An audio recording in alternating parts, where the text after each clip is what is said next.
එක කාලෙක හරීම ලස්සන කරුණාවන්ත ගැහැණු ළමයක් හිටියා. එයාගේ පෙනුමෙන් විතරක් නෙවෙයි, චරිතේනුත් එයා විශේෂයි. එයා එයාගේ පවුලේ අය එක්ක, එයාගේ අම්මයි තාත්තයි එක්ක ජීවත් වුණා. එයාලට පොඩි අවන්හලක් තිබුණා. ඒක හරීම ලස්සන අවන්හලක්.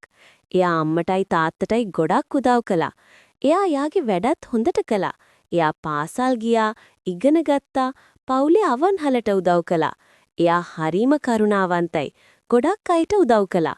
ඇයට සතුටුදායක සහ දුක්පර දිනද තිබුණා.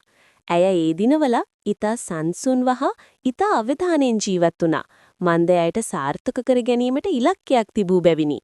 එයාගේ ඉලක්කය වුණේ උපාධියක් අරන් පවුලේ අවන්හල දියුණු කරලා සතුටින් එකට ජීවත් වෙන එක. එයා ඒක සාර්ථක කරගත්තා. ඇයටත් දුකත් සතුටත් තිබුණ දවස් තිබුණා. නමුත් ඇය නැවතුන්නේ නැහැ. ඇය ඉගෙන ගත්තා, වැඩ කළා, පවුලට උදව් කළා, හදවතින් හොඳට ජීවත් වුණා. ඉලක්කයක් තියනවා නම් කුඩා අවන්හලක වුණත් මහත් සිහිනයක් දකින්න ජය ගන්න පුළුවන් කියලා ඇය පෙන්නවා.